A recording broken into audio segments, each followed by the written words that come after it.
اگر سریال فرندز رو دیده باشی یا از طرفدارای این سریال باشی، قطعا با چندلر و رفیقاش لحظات شادی رو گذروندی. اما این وسط متیو پری یا همون چندلر برخلاف کاراکترش تو سریال که آدم شوخ‌طبع و خوشحالی به نظر میومد، اصلا آدم شادی نبود و زندگی بسیار سختی رو گذرونده بود و اولین نفر از اون جمع 6 نفره دوست داشتنی بود که این دنیا رو ترک کرد. تو این ویدیو قصد داریم داستان زندگی متیو پری رو که طبق گفته های خودش تو کتابش آورده رو واسهتون تعریف کنیم و ببینیم این بازیگر دوست داشتنی تو زندگی شخصیش چه سختی و مشکلاتی داشته، چرا انقدر نظر جسمی تحت فشار بوده و چرا هیچ وقت نتونسته دوباره به اوج خودش برگرده. دقت کن که تمام حرف های زده شده تو این ویدیو طبق مصاحبه و کتاب خود متیو پری بوده. خودش تو مصاحبه های آخرش گفته که این کتاب تنها هدف باقی مونده براش توی زندگی بوده. سلام، من متیو هستم. البته احتمالا منو به اسم دیگه ای میشناسین. دوستام متی صدا میکنن و نباید الان زنده باشم. این شروع عجیب و زیبای کتاب متیو پری هستش که قصد داریم تو این ویدیو داستان زندگیشو براتون تعریف کنیم. Hey, you know what? We all haven't been together, the six of us, in such a long time. What are you talking about? We're all together right now. Fun. Jen's not here.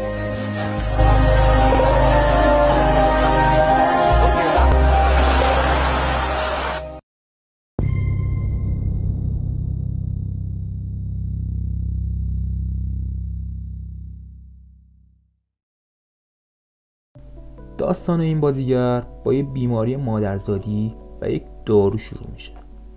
بیماری التهاب روده که از بدو تولد همراه با متیو پری بوده که درد بسیار زیادی هم داشته.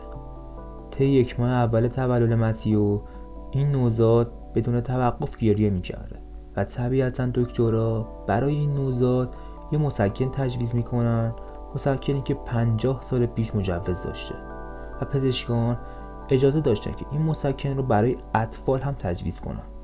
دارویی به اسم فنوباربیتال، دارویی که الان برای معتادان تجویز میشه که میخوان اعتیاد رو ترک کنن. این رو میزنن تا بتونن درد ناشی از ترک مواد رو تحمل کنن. طبیعتا این دارو تاثیرش روی متیو بسیار بود. بعد از 30 روز گریه کردن مداوم دیگه گریه نمیکرد و میخندید. ولی پدر و مادر متیو نمیدونستن که اونا الان دارن یه نوزاد نعشه رو بزرگ میکنن. متیو پری بین 30 تا 60 روزگی تمام 24 ساعت رو نعشه بوده و همین باعث شد متیو پری دچار مشکلاتی بشه که تا سالها بعد متوجهشون نمیشه. باورش سخته، ولی این کمدین محبوب از نوزادی دچار بیماری آنهدونیا بوده که معادل فارسیش میشه بی‌لذتی. این آدما هیچ احساسی رو به راحتی نمیتونن به دست بیارن. تمام مدت احساس پوچی میکنن، هیچ احساسی از لذت تا آرامش و حتی اعتماد کردن به دیگران رو به این راحتی به دست نمیارن.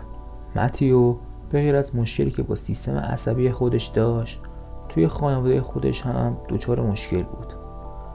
اول اینکه پدر و مادرش وقتی که متیو 9 ماهش بود از هم جدا شدن. مادر متیو فقط 21 سالش بود که بچه دار شده بود و ملکه زیبایی کشور کانادا بود. متیو هم خودش کاناداییه. مادر متیو بعد از اینکه بچه دار شده بود از مسیر حرفه‌ای مدلینگ فاصله گرفته بود و برای همین مادرش هم تو خونه با افسردگی دست و پنجه نرم میکرد و پدر متیو هم خیلی زود اونا رو ول کرده بود و رفته بود. اوضاع از اینم بدتر شد وقتی که مادر متیو دستیار نخست وزیر کانادا شده بود، یعنی پدر همین جاستین ترودو که الان نخست وزیر کاناداست. متیو و جاستین ترودو با همدیگه تو دوران بچگی توی مدرسه میرفتن. خیلی اوقات متیو مادرش رو نمیدیده و وقتی بچه بوده از پدر بزرگ و مادر بزرگش میپرسیده پدرم کی میاد دنبالم و اونا میگفتن که پدرش رفته مأموریت کاری. خیلی طول کشید تا متیو فهمید که پدرش هیچ وقت قرار نیست برگرده و متیو توی همچین شرایطی بزرگ شده بود. برای همین همیشه یه سری احساساتی رو داشت، مثلا اینکه به هیچ جا تعلق نداره اعتماد به نفس نداشت، فکر میکرد چون بچه خوبی نیست پدر و مادرش بالا سرش نیستن و همین باعث شده بود که خیلی زود توی سن 14 سالگی جذب دوستای خوبی نشه. خود متیو تو کتابش خیلی جالب اون شبی که برای اولین بار الکل مصرف کرده رو تعریف میکنه. متیو توی 14 سالگی برای اولین بار متوجه میشه که 14 ساله که خماره. اون هیچ وقت مثل یه آدم معمولی زندگی نکرده بود چون گیرنده‌های مغزی معتاد رو داشت. متیو توی 14 سال اول عمرش تمام علائم خمار رو داشته، یعنی احساس استرس، اضطراب، وحشت و از همه بدتر و اصلی ترین عوامل خماری یعنی بیخوابی رو داشته. و توی کتابش میگه که من هیچ وقت در عمرم بیشتر از 4 ساعت نخوابیدم و کمبود خواب از دوران نوزادی با این آدم بوده. حالا برای اولین بار تو 14 سالگی با خوردن الکل همون چیزی رو به مغز خودش داده بود که سالها بهش نیاز داشت. برای اولین بار تجربه یه آدم عادی رو داشت. دیگه خمار نبود و بیماری آنهدونیا دیگه برای چند ساعت درمان شده بود. میگفت برای اولین بار تو عمرم رو چمن‌ها دراز کشیده بودم و هیچ احساس نگرانی و بد و منفی نداشتم. تازه احساس سرخوشی هم میکردم که اصلا با این احساس ناآشنا بودم و تا اون سن سال همچین حسایی بهم دست نداده بود. داستان متیو از جای ادامه پیدا میکنه که تو 15 سالگی سوار هواپیما میشه و به آمریکا مهاجرت میکنه. از این کارو زیاد میکرده به خاطر اینکه خیلی اوقات توی سن خیلی کم، مثلا تو 10 سالگی سوار هواپیماش میکردن تا از کانادا بره به لس آنجلس تا اونجا توی فرودگاه پدرش بیاد دنبالش.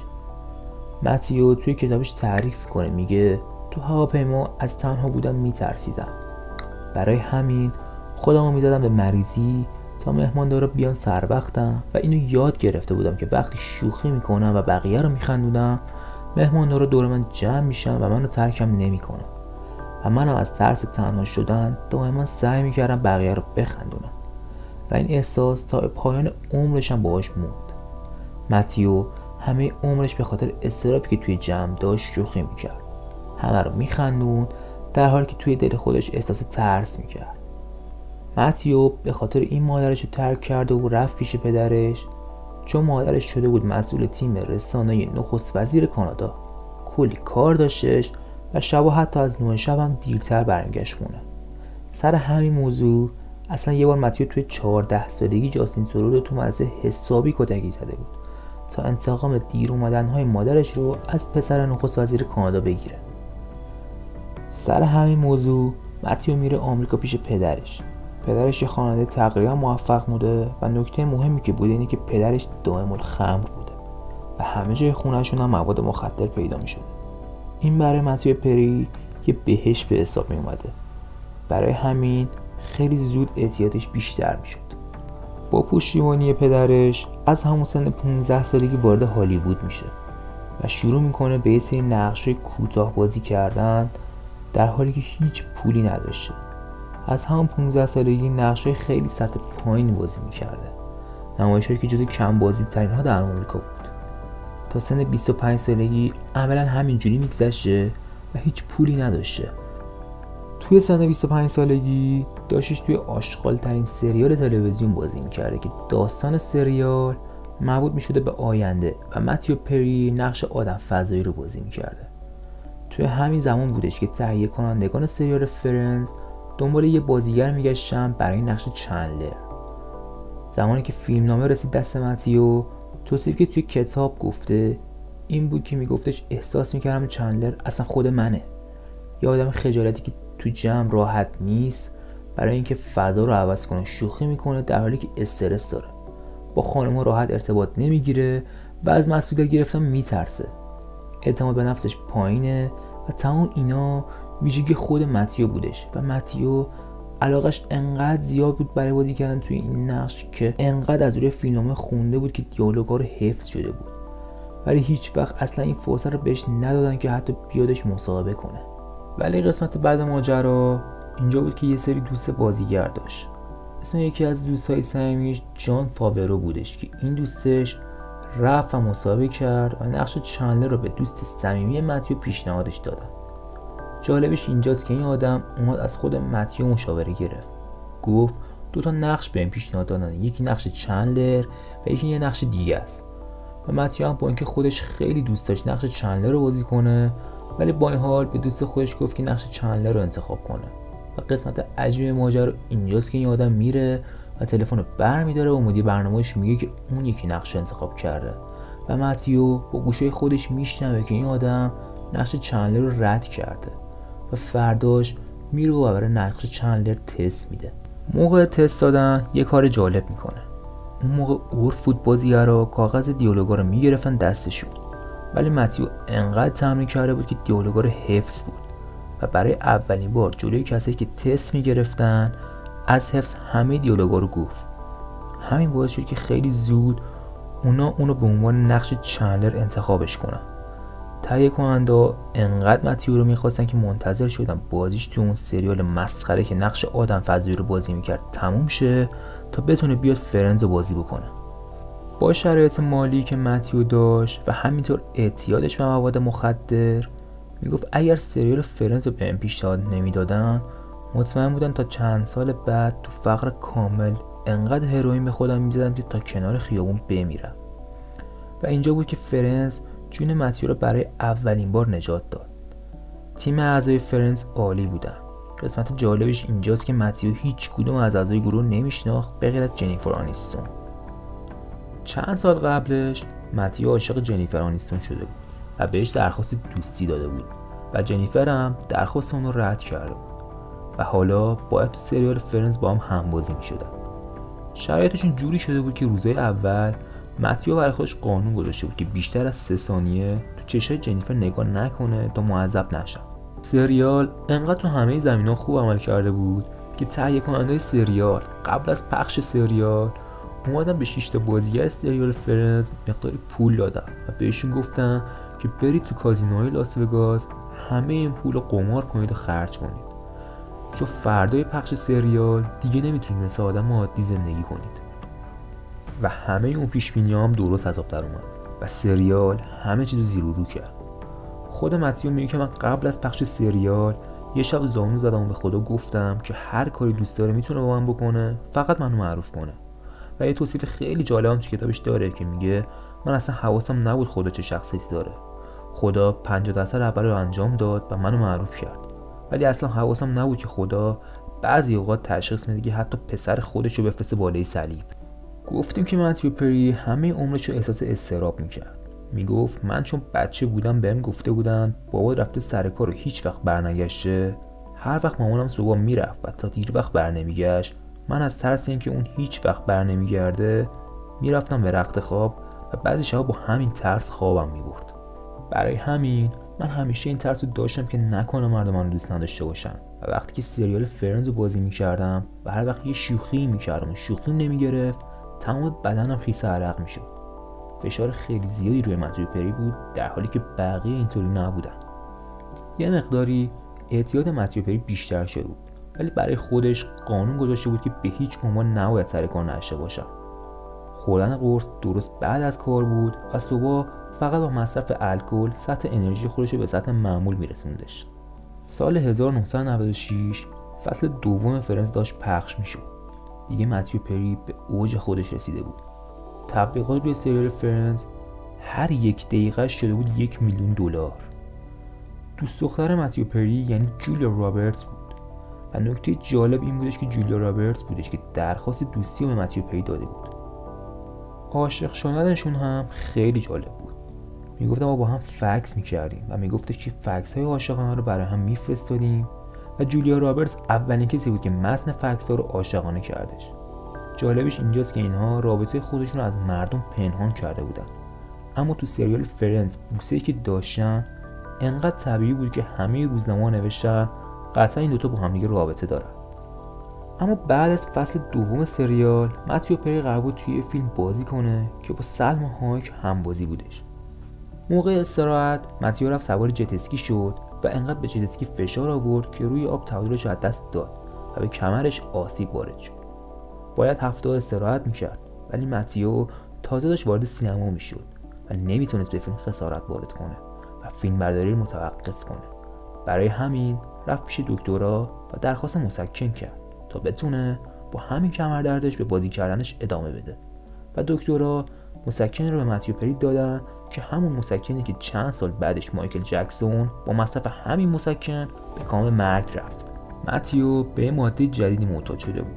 توصیفی از این مخدر میکنه اینجوریه که میگه بعد از خوردن قرص احساس کردم تمام خون بدنم با عسل گرم عوض شده و توی کتابش قسم میخوره که اگر همین قرص مسکن نمیخوردم هیچ کدوم از اتفاقای 3 دهه بعدش واسم نمیافتاد. متیو خیلی زود شروع کرد به مصرف بیشتر این قرصا. کار به جایی رسیده بود که تعداد این قرصا در روز به 10 تا 12 عدد میرسید.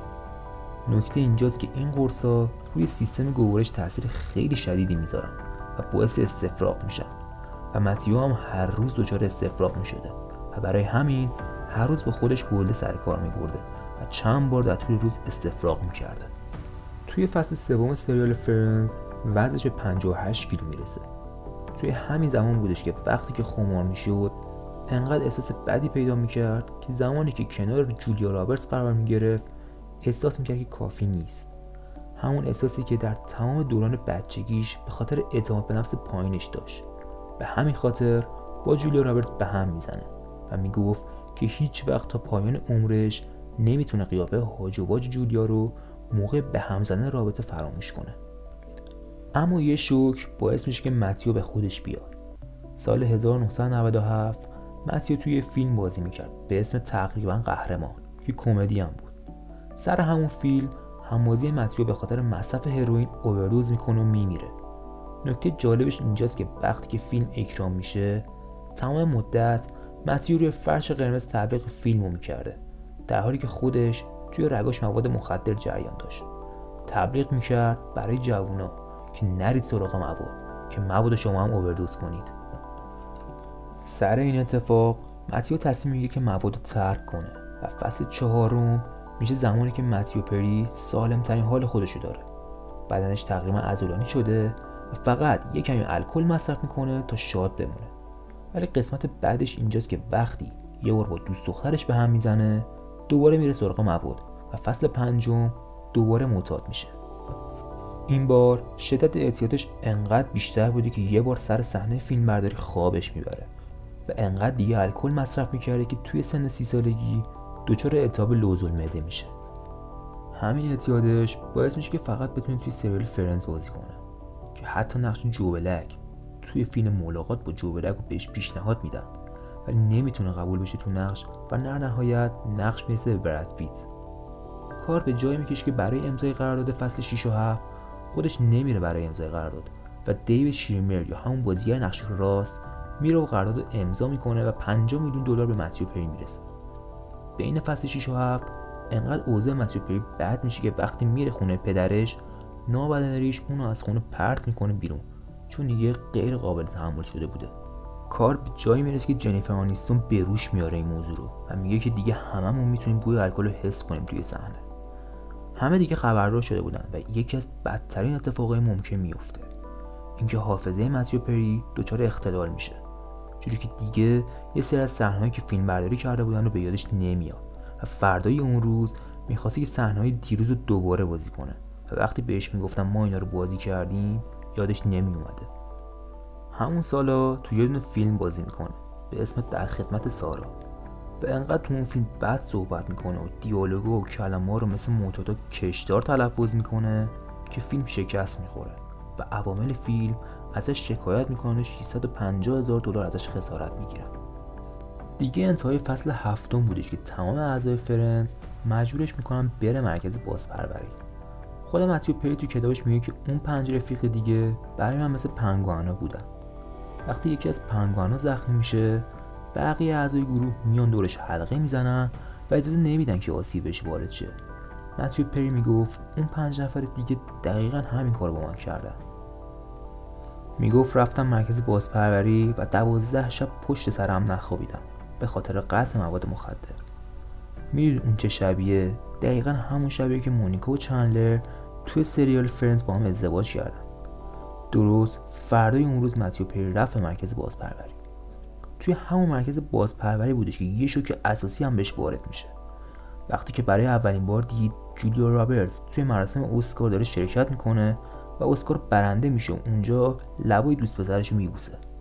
متیو پری تعریف میکرد، میگفت توی اتاق شوخی کردم، همه رو خندوندم، ولی وقتی همه رفتن تا خود صبح نشستم گریه کردم که من چطور فرصتهای زندگی خودم رو از دست دادم. برای اولین بار متیو پری به طور جدی مواد رو ترک میکنه. فصل 9 و 10 کاملا پاک بوده و برای فصل 9 برای اولین بار کاندید جایزه امی میشه. اما بدترین اتفاق ممکن دوباره میفته، یعنی سریال فرندز تموم میشه. دلیل تموم شدن سریال فرندز به خاطر جنیفر آنیستون بود. این بازیگر دیگه داشت به سوپر استار تبدیل میشد. شهرتش از بقیه بیشتر بود به خاطر اینکه توی سینما فیلم‌های خیلی خوبی بازی کرد. برای همین دیگه نمیخواست سریال بازی کنه، میخواست از سریال بره و تمرکز خودش رو بذاره روی سینما. آخرین دیالوگ سریال رو متیو پری میگه و میگفت وقتی که اینو گفتم و صدای کاتو شنیدم، همه شروع کردن گریه کردن. همه همدیگه رو بغل میکردن.